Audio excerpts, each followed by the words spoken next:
I'm John, and here's what I'm up to today. I bought a house. Actually, I bought it yesterday. Technically closed on the house yesterday. I signed the paperwork and everything yesterday. Let me show you what the house looks like. Like I said, first time in here, beyond looking at the house, was yesterday. I've done a little bit to it, but very little. This is basically a one-owner house.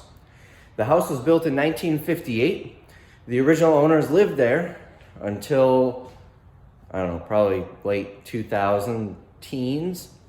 The reason I say that is because when you look at the owner history, it was this couple who lived here from 1958 when the house was built until 2018, it changed hands to their grandson. I don't know, it came from their trust. So I don't know if they passed away and he inherited it or if he bought it from the trust. I don't know. He lived here for about 2.5 years or so, and I bought it. So it's very original. I've done a couple of things, which I'll show you, but that's about it. So I'm gonna show you what it looks like before we do anything to it. Let's take a walk outside, and you can see what it looks like from outside. So here it is in all of its rust-colored glory. We're gonna take a walk inside and take a look at it, and then I'll show you the outside a little bit more. I had to cover up the address for privacy, and it's windy out, so this is like the third or fourth take. So coming in, we got this old door. Yeah, that's gonna go, and I'll show you why that's gonna go. Look at this. It's a cool look. I can't really replace that doorknob, and I hate it. So I'm gonna probably just replace this whole door. It's pretty rough. Anyways, so walking in from the front door, you've got a coat closet right here. Not much to it. You can see I've already brought stuff in here. And the floor is already done. The floor is brand new. We've got a window here with some condensation issues. This glass is new. The second from the left. You can kind of tell it's not as foggy as the others. It was cracked. The previous owner replaced it after we were under contract. Now in this market, it is impossible to buy a house. We ended up getting it at asking price because we did no inspection, no contingencies, yada, yada, yada. So living room, fairly small living room. We'll take a walk down here where we've got what's considered the master bedroom. Original hardwoods in here. There's a very good possibility that under all of that are the original hardwoods. Small closet here. This is gonna be tough for me to get used to because, well, I have a large walk-in closet. And this, I mean, you can walk in, but not very far.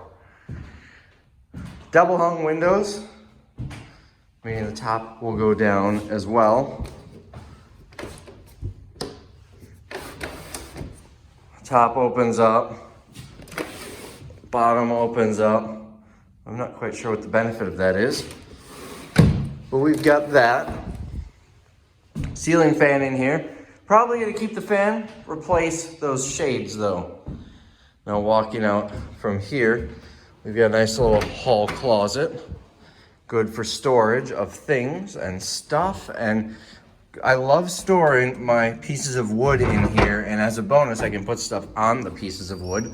We've got the oldest doorbell in history. Here is the second bedroom. It is much smaller, but still a decent sized bedroom. This is going to be like an office area. Another semi walk-in closet. I'm in it, mostly. Now here's the exciting part. If I want to get a welder in here, it's already set up for a welder. That was because the previous owner had a tanning bed in here. So we will disconnect that and patch the hole. Now walking out from here, we've got a bathroom.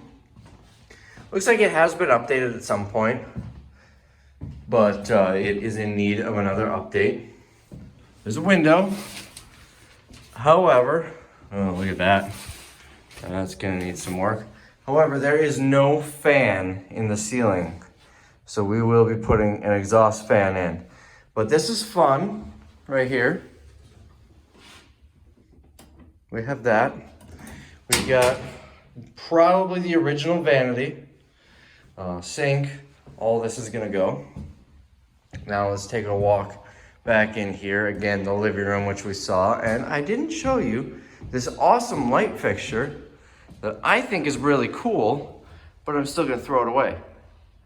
All right, now walking back through the living room, we've got the dining room here. Pretty standard dining room, nice big window looking out to the backyard. And then the kitchen. The kitchen. No dishwasher. So that's gonna be fun because I'm used to having a dishwasher. But nice porcelain sink. It's got an outlet up here, which I'm told back in the 50s they would put an electric clock up there, and that's why that's somewhat common. Yeah, that whole soffit is gonna go when we replace the kitchen so we can raise up the cabinets. Also, this is fun. That's as far as that opens. And you can even see they recessed that in a little bit. I will probably, for the time being, until we redo this kitchen, just take that off and maybe put something on this a little more low profile. Want to see something funny? This little tiny thing was the house key they gave me. That's what they look like. So we've got a microwave with an oven with a interesting exhaust fan, probably original. Microwave is brand new, that's mine. It's been sitting in my basement for about 4 years. Now moving on over here, off the kitchen, we've got a nice little storage pantry. A clothes chute, laundry chute. Not sure why it's in the kitchen. I don't know how many people change their clothes in the kitchen. And then a little half bath. Little tiny half, like when you're sitting there doing your business, you're basically making out with the wall. That's how close you are. But it is nice to have that. Now taking a walk through this door, you see the entrance to the garage. We'll come out to the garage in a minute. And then a bedroom. Another bedroom right here. Looks like this window is fine. The fogginess you see is actually in the storm window on the other side. This window has a broken seal. Probably gonna want to replace this one before winter. Over here there's a little closet, which this one you could call a walk-in closet. You can walk in here and like a little crawl space above the stairs in there. Then walking back out here is the living room and the front door. So when you walk in the front door, you can go into the living room, the closet, or this bedroom. This will be my media room. I am a very avid movie collector. I've got thousands of DVDs and lots of memorabilia, which will be displayed in this little room. Now back into this little breezeway. It's a little step down, and then we've got the basement stairs. Finished stairs. It's not just the crappy OSB that you see on most stairs. These are actually finished, and the basement looks quite nice. Poured concrete walls, which I'm told is uncommon for this era. Painted floor and walls. Now this along the floor here with their fantastic paint job is actually, you can see a seam right here where they cut the whole border out and put this French drain. And this drain runs all the way around the perimeter and feeds into this sump pump, which is nice if water ever gets in here. We've also got reinforced walls. I'm not entirely sure why they put this in. We were told it was a precautionary measure. My guess is an old couple owned the home and were sold something. We got a free fire hazard here, this dehumidifier. That's gonna get tossed. And look how old this furnace is. That's gonna get replaced soon. It works. We'll keep it for now, but it will get replaced soon. It does actually have a house humidifier on it. We've got a hole to nowhere, and you do see water here that is coming from the washer and dryer hookups. I believe it's this one that is leaking. We have to replace the shut off, although it's very slowly, so I might not do that. Water heater is very old. This is a 2002. As a precautionary measure, I'm going to replace it right away. Here's the chimney. Now, the chimney is coming out. This goes all the way up to the roof, and we're gonna take it out, and I will show you why shortly. Moving on over here, they gave us a workbench, and I've got a vintage 1950s, kind of like a pool game. It's not skee ball, it's like shuffleboard meets pool. I brought some of the parts here. And then this goes up to the driveway where you can see my truck and the old fiberglass garage door, which will be getting replaced. Now, continuing back up the stairs. Let's go back to the kitchen and I'll explain why we want to take the chimney out. You see this little bump out here? That's the chimney. If we take this out, we'll get a lot more usable space. So the ultimate plan with this kitchen is take the chimney out, which we can't do. The furnace vents in it. We have to get a new furnace, and then we can take the chimney out. Take the chimney out and these little half walls out. And that'll give us, we've got like 8 inches here and about 1.5 feet there. Plenty of space to run this as a peninsula down to about here. And then we could put the dishwasher in there. All right, let's go walk out into the garage. Screen door in the garage for some reason. Fairly standard, nothing much to it. It is an extra wide garage. If you look, it's a 1 stall, but then you've got that space coming all the way down. And the backyard, oh, and it came with a giant screen door for the garage door. Backyard. Got a nice little shed here. We'll take a look inside quick. It's in pretty good shape. Lots of room for storage, and they gave us those old baking sheets. They gave us a bunch of crap that we're gonna throw away, most likely. Now here is one main issue. Look at how that's pitched. I brought this deck box here and it wouldn't even close because of that angle. I had to throw a brick under it to level it. This whole side down here is pitched towards the house. You can see how far they stuck out the downspout because of that. So we're gonna have to fill in a lot of dirt here to pitch it better, rip out this brick patio. This might be fine. There's a big crack in it though, but it's under the shed, so I really don't care. Shed could use a paint job, and the roof on the shed is pretty bad, so I'm gonna replace that, but the roof in the house is fine.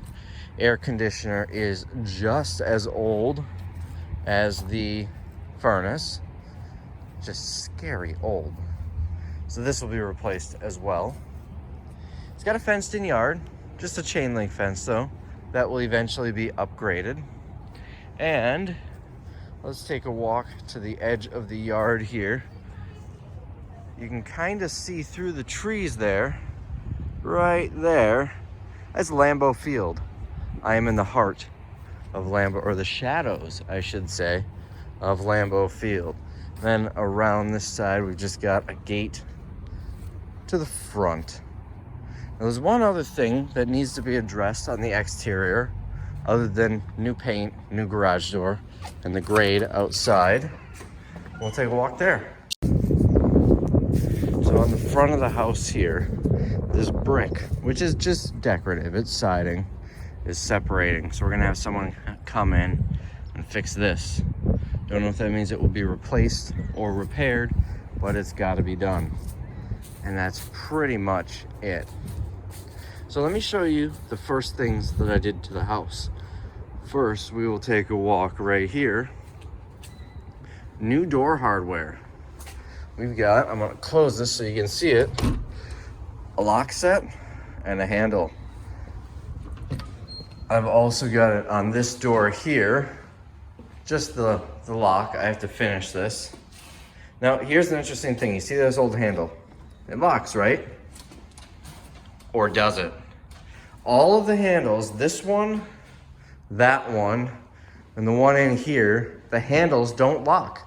He replaced the back, the inside part of the handle with an older one or a different one, or one of the previous owners did. So that means for a long time, that door and this door would never lock. It wasn't possible. So what I did is I drilled these holes to put deadbolts on them, because these locks give me a butter knife in about 30 seconds and I can get right through it. You just stick it through the door jamb and push that. So deadbolts, both of those have deadbolts. And I bought this Ryobi. The grill's mine, by the way. They didn't give us that. I bought this Ryobi door jig. It was like 20 bucks at the Home Depot. This thing was awesome. It comes with everything you need. The hole saws and everything. You can see that's what's the part of the door that came out. So bought that, and then I decided, just for looks, because they were really old and ugly, I wanted to replace the handles as well. And they are non-locking handles, because these, like I said, don't really do much. This is the important part. I also mortised this out with a chisel. I need to get the strike plate on here yet, which is down there. But you can see, it's my first time mortising. I screwed up a little bit, but this one turned out a little bit better. Went a little big. No, wait, that's the door handle. That's the one I did. So you can see the strike plate on the doorknob is smaller than the original. This one, I think I did a pretty good job. I took out that. A little wood glue will fix that, but took care of that. This one here as well. Now this one did have a deadbolt. This didn't lock, but it had a deadbolt that locked. So I replaced both of those, nice matching set. And then back on the front door, which you already saw, I replaced the deadbolt. I did not replace this. I have another matching handle, but then I realized, yeah, it's not gonna fit. So that will just stay there until we get a new door. So the most important things when you buy a house or when you move into a house, it doesn't matter if it's a rental or a house, an apartment, duplex, standalone home, you wanna do 3 things. I can't do the number 3. My hands are cold. 3 things. Walk through the house and make sure all of the windows are locked. That's the one I just opened. That's the first thing you want to do. As soon as I signed the papers, they gave me the keys and I came straight here to do this. Make sure the windows are locked. You never know if someone came here on a showing and left a window unlocked so they can break in, or if someone just forgot to lock the windows and now you've got to deal with a burglar. So make sure all of the windows are locked. You also want to check other access points. Make sure all the windows have locks as well. If they don't, they're fairly cheap and easy to install. Make sure to add them to the second floor windows as well. People always think no burglar in the world owns a ladder. Second floor windows need to be locked too. Next thing, change your entry locks. There are 4 entry doors to the house. This one, the garage door, and the 2 doors leading into the garage. Change all of them. Now you don't need to change the handles, really just the locks. But you want to do that right away. You never know if the previous owner or previous tenant is sketchy and wants to break in. You never know if they gave it to their cousin, a key to their cousin, and their cousin's sketchy and wants to rob you. You never know if the realtor gave the key to a photographer to take pictures of the house and the photographer's uncle is a really sketchy person and stole the key. Just get new locks. For these 4 locks, it cost me about 200 bucks. Now that's 4 locks, 4 handles, and this fancy expensive electronic lock. The handles are optional. I could have gotten 4 locks, 4 regular locks, and it would have been about 100 bucks. So bear that in mind. The next thing that a lot of people forget is the garage door opener. You want to reprogram it. Most garage door openers are gonna have the instructions right on it here. So we will pop this off, which is difficult to do with one hand. All right, 1 second. All right, so that just pops off and it has directions right here. Now what you wanna do, don't just program a remote, erase all codes. Your buttons are right here. It's usually on the back or side of the opener. You wanna erase all codes first. That way no previously used garage door openers will get in. And then reprogram the remotes that come with the house or any new ones. There's also a keypad outside that is wireless going to something like this. You want to erase that as well. Just erasing all codes does that. So that is the main things you want to do right away. Now other things we're doing, I already mentioned, we are going to paint. It is aluminum siding, easy to paint. Get rid of this rust color. We're going to do the brick I mentioned. Now in the event that that brick needs to be replaced, and we can save money by just replacing like 10 or 15 feet of it. We're gonna have 2 different types of brick, so we might have to paint the brick as well. Does anybody know what this is? It's metal. Found it the other day. It was sitting right there. New garage door, just because that is ugly. Now the garage itself is not insulated. How do I know? Well, there's a big old hole in the wall. So we're gonna rip off all of this paneling, insulate it, and put drywall up. Now here's the thing. This is 1958 house. Very good odds this is asbestos. Asbestos is a very fire resistant material. It is an amazing material, really. Very fireproof, insulates very well. It can give us cancer, no big deal. So that is why they used it a lot, especially around a garage where it's very likely to have a fire. So 40 bucks is what it costs to get this tested. I get to send 2 samples. They test this, and then I'm probably gonna send them some of the insulation. Then I'll find out if it's asbestos. If it is, it's just a little more extra precautions and rules as far as removing it. It's not a big deal. Also, asbestos really isn't that big of a deal if you have it in your house. It's just if you start ripping things apart, then it could be, you don't want to be breathing it in. So that's about it. Let's take a walk inside. So like I said, kitchen's being redone. We already own the cabinets. Great deal I got on that. This thing I got for free. Really nice table and chairs. One of the chairs was broken. I already fixed that. Just needed a couple of new screws to hold the back on. It had the middle one, but the 2 sides were missing. Easy peasy. Next, paint all around. This whole place is probably going to be painted. I am replacing all of the light switches and outlets with white ones because it'll look a lot better than this. And these light switches are really, well, that one's not really old. That's a bad example. These, look how old these are. A really loud clicky noise. In here, it is a 3-way light switch, and that means there's a light switch there, and there's a light switch here, and they both operate that light. It doesn't work. That'll turn it off and on, but if that's off, this one doesn't work. So I have to fix that. It should be a simple fix. Down here, we're not actually going to finish this basement, but we are going to do a little bit. I'm going to extend this wall all the way down.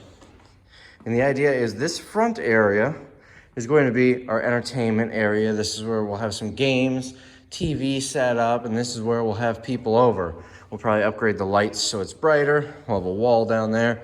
And then this back area will be storage, laundry, which is right here, and utilities. This needs to be replaced. This is a big no-no to use this type of pipe for a dryer vent. Lint will get caught up in there. So I'm gonna replace that.